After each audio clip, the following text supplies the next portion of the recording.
In this video, I'm going to show you how to find the volume of a composite figure.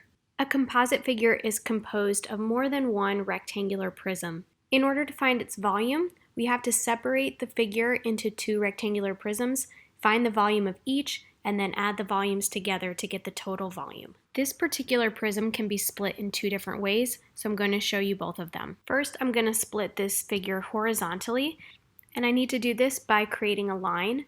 Your toolbar may have the line tool already on it, but if it doesn't, you can go to Insert, Line, and select the line tool.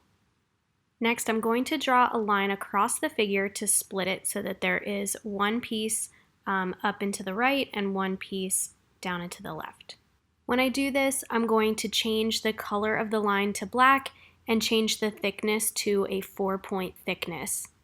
Now I'm going to find the dimensions of the top right figure. I'm calling this rectangular prism number 1, and the length of this part of the prism is 2 inches. The width has to be calculated. The width of the entire left side of the prism is 11 inches, and since the lower part of that is 5 inches long, as you can see on the other side of the figure, 11 minus 5 is 6. So the upper part of the figure is 6 inches wide, and the height of the figure is 3 inches. To calculate volume, we multiply length by width by height, which is 2 times 6 times 3. You can multiply these numbers in any order, and their volume is 36 cubic inches. To type the exponent of 3, there is a shortcut on the computer where if you're on a Mac, you can use Command, period, and then type the exponent, or on most desktops, you can do Control, period, and then type the exponent. If you can't type these,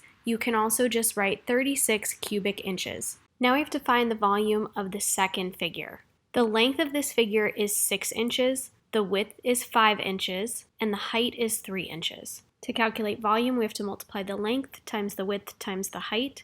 6 times 5 is 30, and 30 times 3 is 90, for a volume of 90 cubic inches, or 90 inches cubed. Finally, we add both volumes together. 36 plus 90 is 126 for a total volume of 126 cubic inches. Now we're going to find the volume of the same figure, but this time we're going to split it vertically instead of horizontally.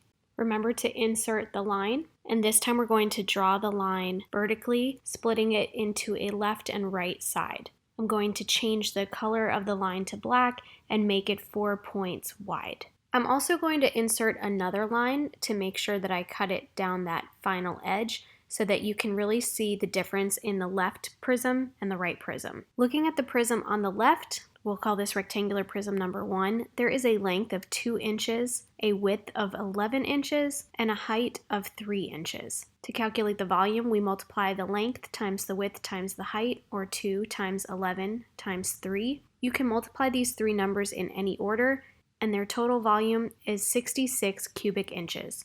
Next, find the dimensions of the figure on the right, or rectangular prism number 2. To do this, looking at the length of the entire bottom part of the prism is 6 inches. Since the length of the left prism is 2 inches, then the remaining piece needs to be 4 inches in order to make a total length of 6 inches. So the length of the right rectangular prism is 4 inches. The width is 5 inches, and the height is 3 inches. 4 times 5 times 3 is the same as 20 times 3, or a total volume of 60 cubic inches. Finally, combine the volume of each prism. 66 plus 60 is 126 inches cubed, which is the total volume of the composite figure. If you compare the volume in this example to the volume in the last example, you'll notice that the total volume is exactly the same. This is because it's the same figure. No matter which way you split the figure, the total volume will be the same.